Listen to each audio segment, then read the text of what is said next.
So I've been teaching a lot about improvising and scales lately, how to play different scales all over the fretboard and that kind of thing, all the modes, etc.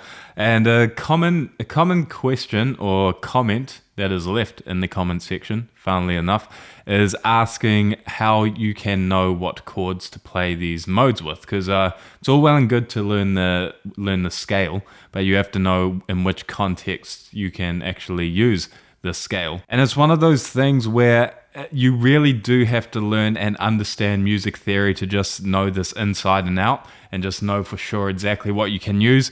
But you know, loads of people do it by ear. I did it by ear for like the first 5 or so years when I was playing guitar. I didn't know any theory or anything, I just went by ear. However, I do have a method of teaching it so that you will know which chords to play and what modes they will fit with. And if you do find yourself trying to figure out which mode you can play in the context of a song, you just got to kind of reverse engineer what I'm about to teach you this lesson. And in this lesson, we're just going to look at the chords that fit with the minor modes. So Dorian, Phrygian, and Aeolian. I'll make another video talking about the major modes. And as always, the PDF for this lesson will be available on my Patreon, as well as an extended version of this lesson. So let's look at this first chart. So we'll learn the modes that fit with Dorian.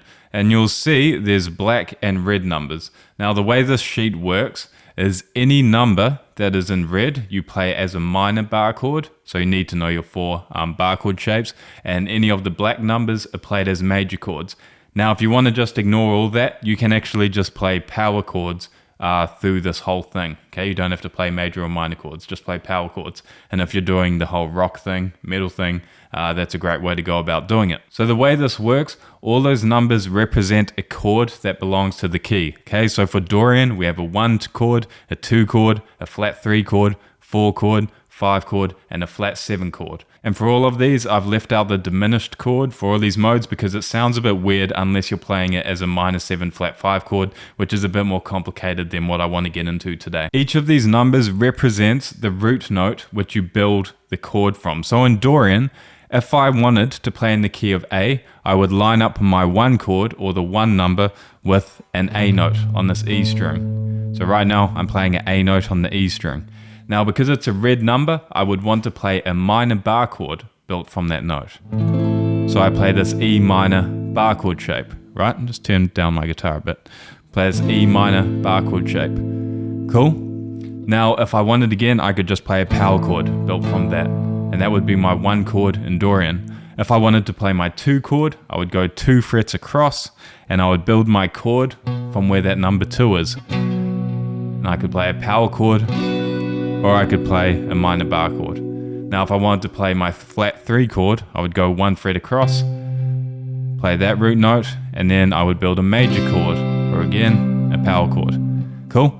Now you'll see that there's 2 flat 3s there, and that's because both of these notes are the same. Okay, I have this flat 3 note here, if I go back to my 1, and I have a flat 3 note back here on the 3rd fret of the A string. Same note. Okay, so it's just 2 places you can play the same chord. Cool, so if I played that flat 3 there, I would use my bar chord shape for a major chord on the A string, which would be a A major bar chord shape. Cool, then if I go across 2 frets, I have my 4 chord root note on the A string 5th fret, play that as a major bar chord. Then if I go to the 5, which is 2 frets across on that, I have a minor chord. Cool? And then if I go 2 frets back from my 1, so my 1's on this 5th fret, if I go to the 3rd fret, play a major chord, this would give me my flat 7 chord. Right, back to my 1. So if I play through all those quickly, so I have my 1 chord, my 2 chord minor, my flat 3 over here, or over here, same thing, my 4 chord, 5th fret on the A string, my 5 chord minor, flat 7 chord, back here, then my 1 chord. Cool? Right, now if I wanted to change keys with that, all I do is I change where I'm lining up the 1 chord. Okay, so if I wanted to play some chords in the key of, let's say C Dorian, I now find a C note on the A string, which I know is the 8th fret, and I play everything relative to now having my 1 on that C note. So my 1 chord, I've now moved to the 8th fret. Okay, I would have my 2 chord, 2 frets across on this 10th fret, my 3 chord on this 11th fret or on the 6th fret here, My 4 chord would now be on the 8th fret of the A string. My 5 chord would now be on the 10th fret of the A string. Then back to my 1 chord, flat 7, back here. Then my 1 chord. Alright, let's put this in context a bit. So let's say I wanted to jam in the key of A using the Dorian scale, and I wanted to come up with some chords that I know would fit. So I'd look at that chart and go, okay, well my 1 chord is going to be built from here, and then I can choose some other ones. So I'm going to go 1, 4, flat 7, right? 1, 4, flat 7, 1. And I know this will fit with Dorian. In fact, I will loop it. And you can hear. So my 1 chord, 4 chord, major, flat 7 chord, then back to my 1 chord. Loop that. Just turn that up a little bit. Put some distortion on. Play my Dorian scale.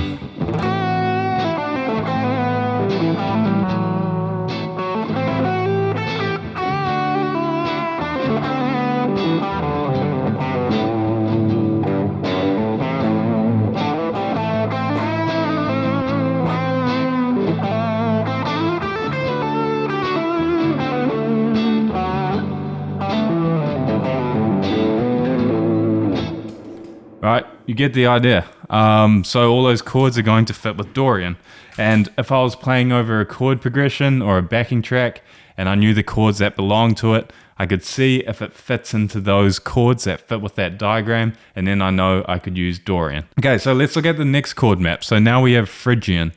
Okay, so our 1 chord in Phrygian, just like Dorian, it will be a minor chord. Now we have a cool chord right next to it called a flat 2 chord. So I go to the 6th fret, if I'm in the key of A, and play a major chord. So we have our 1 chord, flat 2 chord. The flat 2 is a very Phrygian-y, that was a mouthful, sounding chord. So make sure to use it if you are playing in Phrygian.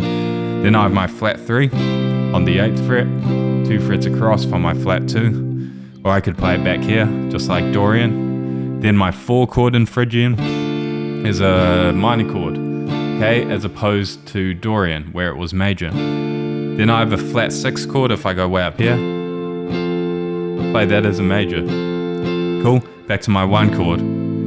Or I have my flat 6 chord back here, which is a nice place to play it. Okay, so we have 1, flat 6 back here.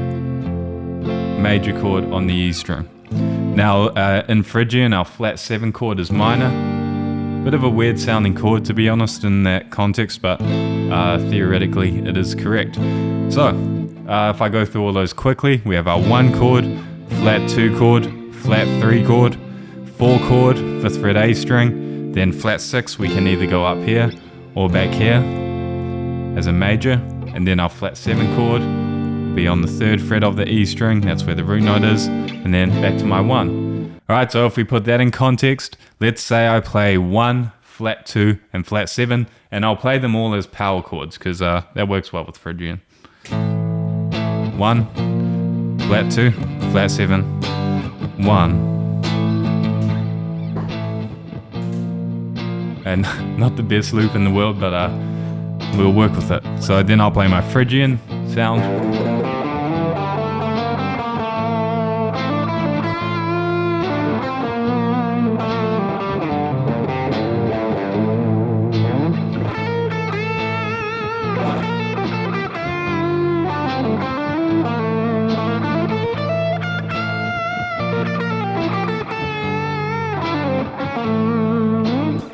Right, you get the idea.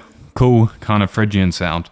And again, if you're playing over any chord progression and you notice that you figure out where the 1 chord is and you figure out that, okay, maybe they're using a flat 2 chord here, or maybe they're using a flat 7 as a power chord or minor chord, then you can play Phrygian over it. So again, it's one of those things that will take a bit of practice and developing an ear for it, but that is how you kind of reverse engineer it. Now let's look at the last one, so Aeolian or the minor mode, okay? So again, just like Dorian and Phrygian, our 1 chord will be minor, okay? Our flat 3 chord will be major, just like the other ones. And again, no 2 chord in here because we're leaving out the diminished chord for the meantime because it's a bit fancy. And then we have our 4 chord, which will be minor, our 5 chord, which will be minor, our flat 6, which will be major, or our flat 6 back here on the E string as a major, then flat 7 as a major, and then our 1 chord. Okay, so we have 1, flat 3, 4, 5, flat 6, or flat 6, flat 7, back to the 1. So these are all our Aeolian chords. If I loop a 1, 4, 5. 1, 4, minor, 5, back to the 1.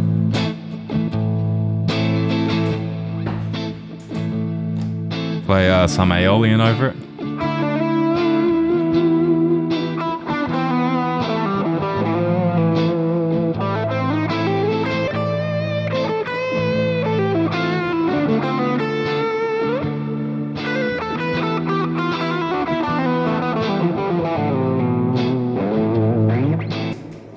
Alright, gives me that Aeolian sound.